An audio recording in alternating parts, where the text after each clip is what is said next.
Welcome back to every naval battle in history. In this episode, we come to the turning point of the Peloponnesian War, the Battle of Syracuse in 413 BCE, as the culmination of the Athenian Expedition to Sicily. Spoilers, Athens lost. But there are many factors which led to this disastrous defeat for the Athenian navy. And in examining these factors, we'll unravel the story of this famous naval battle. So let's set the scene. With the money looted from the Persians, Athens had built a system of walls and a navy which allowed them to shelter in their fortifications and resupply by sea, while the Spartans ran rampant every summer through the Athenian countryside. This wasn't a great way to live, so Athens sought ways to use their sea power to defeat the Spartans and their allies.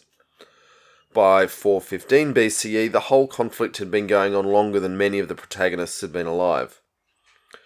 Flipping the region of southern Italy and Sicily, known at the time as Magna Graecia, or Greater Greece, into the Athenian sphere of influence could have altered the balance of power to the point that victory was possible. And so we come to the first fatal flaw of their expedition to Sicily. 1. Bad allies. Syracuse was the great power of the Greek world in the Western Mediterranean. The city of Segesta in Sicily wanted to get Athens involved in their struggle with Selinus, another city in Sicily, and told Athens some outrageous lies about what could be gained by intervening in this local struggle. There was falsification of the Segestan treasury with the idea that, we'll pay for this whole military expedition. This might sound familiar to people who've followed recent events in the Middle East. Factions of the Athenian leadership wanted to believe what they were hearing, and the path to folly now lay open.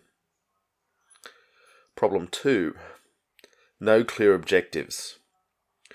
Did the Athenians want to loot Selinus? Did they want to crush the power of Syracuse? Did they just want to show their flag and impress the folks of Magna Graecia? Were they trying to wrongfoot the Spartans? Different Athenians thought each of these things was possible, but at no point did any one leader have control of the whole enterprise with a clear concept of what they were trying to achieve. Problem 3. Divided leadership. The Athenian democracy had, until this point, had surprising successes despite sending forces under split leadership teams. But without clear objectives, this weakness was set to explode. The brilliant and tragic figure of Alcibiades had been a driving force behind the expedition, but taking most of his supporters with him meant that he was politically weakened at home in Athens. His enemies trumped up charges against him, which led to Problem 4, treason. Having charged Alcibiades with death penalty crimes, he did a runner from the Athenian forces, so the mastermind of the expedition was now advising the Spartans. Even as the expedition was reaching Sicily, its leader was leaving to work for the other side. Problem 5, forced selection. Lacking objectives and clear leadership, the large force was chosen on incoherent grounds.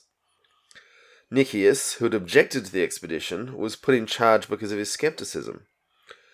He then announced the force would need to be hugely larger to succeed, almost certainly in the hope that this would kill the whole idea off, and instead he was sent out with the insanely large force he had jokingly demanded. In particular, on the relatively open plains of Sicily, the Athenians would struggle for lack of cavalry compared to the local forces. 134 ships with around 7,000 troops would set out, and then be further reinforced with another 73 ships and a large number of additional troops. This led to years of messing around, marching uphill and down dale, attempting to besiege Syracuse, building walls and counter-walls. Sparta and Corinth arrived in force to back Syracuse. Athenian reinforcements then almost doubled their commitment to the cause. The Athenians also sought aid from the Etruscans and the Carthaginians, but they had the good sense, it appears, to stay out of this. By 28th of August 413 BCE, the Athenians had had enough. They were ready to go home. But a lunar eclipse scared the Athenian leader Nicias. He delayed the departure, and the Syracusan fleet at sea and the Spartans on land bottled them up. The Athenians had no room to maneuver, and it was their turn to get smashed to pieces, caught on a hostile shore, and unable to use their ships effectively.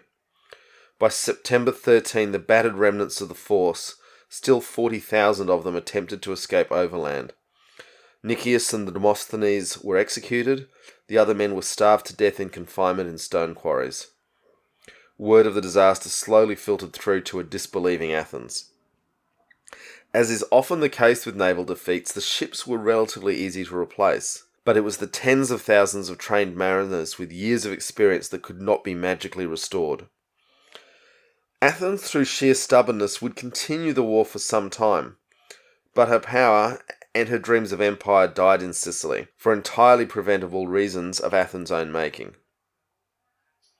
Strap in, folks, we've still got lots more ground to cover as we take on every naval battle in history. Smash those like and subscribe buttons, you don't want to get left behind.